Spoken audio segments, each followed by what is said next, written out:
जय भीम नमो बुद्धाय साथियों।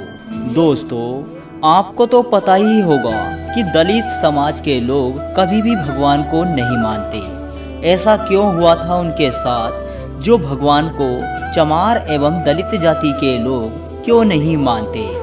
दोस्तों, इस देश के दलित समाज के लोग भगवान पर विश्वास क्यों नहीं करते और इस देश के चमार शोषित वंचित पीड़ित लोग भगवान से ही क्यों टकरा गए, क्यों वे भगवान के खिलाफ हो गए। किसी भी कौम और जाति में इतनी ताकत नहीं है जो भगवान के बारे में एक शब्द भी कहे, लेकिन दलित समाज के लोग भगवान को कुछ भी नहीं समझते।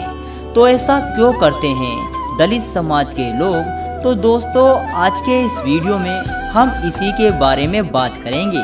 तो चलिए दोस्तों, वीडियो को शुरू करते हैं। दोस्तों, दलितों चमारों को भगवान से टकराने की नौबत क्यों आई, लेकिन पहले हम जानेंगे कि दलित कौन है और दोस्तों दलित का मतलब क्या होता है।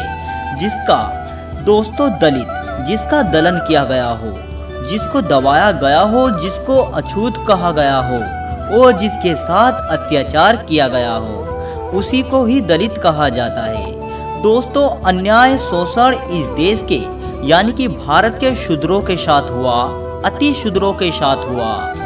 जो इस देश में दलित यानी दलन सबका हुआ है, लेकिन सभी लोग उतने बुद्धिमान नहीं थे, उतने शिक्षित नहीं थे और उन सभी को अपना इतिहास नहीं पता था।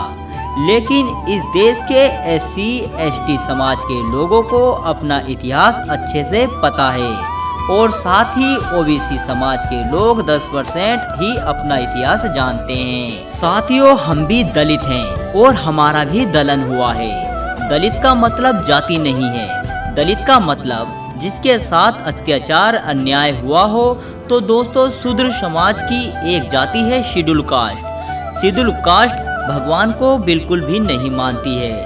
अब सवाल यह आता है कि वह कास्ट भगवान को क्यों नहीं मानती, और सवाल यह भी उठता है कि जाति बनाई किसने है, भगवान ने बनाई है या इंसान ने बनाई है। अगर जाति भगवान ने बनाई है तो फिर भगवान ही जातिवादी है, फिर भगवान खुद अत्याचारी है कि भगवान ने जाति बना दी और लोगों को जाति में बांट दिया।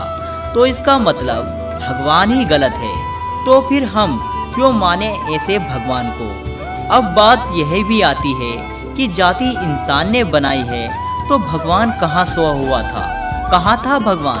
अगर इंसान ने जाति बनाई तो भगवान को समझाना चाहिए था, रोकना चाहिए था, उसको श्राप दे देना चाहिए था कि तू ऐसा मत कर, तू भस्म हो जाएगा, तू नष्ट हो जाएगा।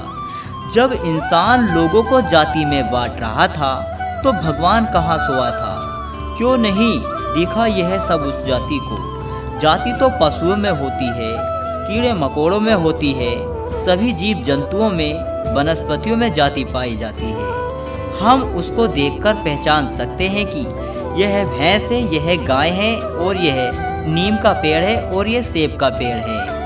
आप यह सब पहचान सकते हैं, लेकिन जब बात इंसान की आएगी तो आप नहीं पहचान पाओगे कि यह किस जाति का व्यक्ति है, जब तक तुम खुद ना पूछ लो कि यह किस जाति का व्यक्ति है। अब आप समझिए कि जाति बनाई जा रही थी तो भगवान कहाँ थे? अगर भगवान होते तो जाति कभी बनने ही नहीं देते। यदि भगवान ने जाति बनाई है तो भगवान ही जातिवादी है, अत्याचारी है। यह बात तो साफ हो गई।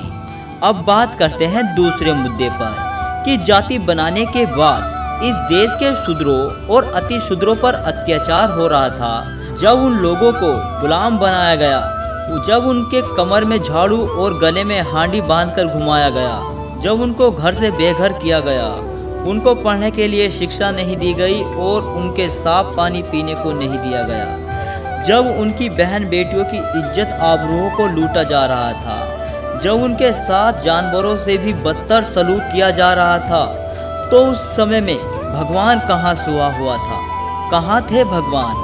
अगर भगवान थे तो कहाँ थे? वो भी 1-2 वर्ष के लिए नहीं, लगभग 5000 वर्षों तक लोग गुलाम बने रहे। तो उन्हें क्यों नहीं बचाने आए भगवान, या फिर भगवान ने है यह सब किया। अगर भगवान ने दलितों, शूद्रों, शोषितों के साथ इस देश के मूल निवासियों के साथ इतने बड़े अत्याचार किए तो वह भगवान कैसे हुए? क्यों माने हम ऐसे भगवान को? अब आप ही सोचिए कि उस समय में दलितों पर इतना अत्याचार हो रहा था, तब भगवान कहाँ था? क्यों नहीं बचाया दलितों को? और यही कारण रहा है कि बाबा साहब अम्बेडकर जी भी भगवान को कभी नहीं माना, ना ही उन्हें कभी पूजा। और इसी वजह से दलित जाति ने, SC ST जाति के लोगों ने कभी भी भगवान को नहीं माना। तो दोस्तों, वीडियो आपको कैसी लगी हमें कमेंट करके ज़रूर बताएं। जय भीम, जय भारत।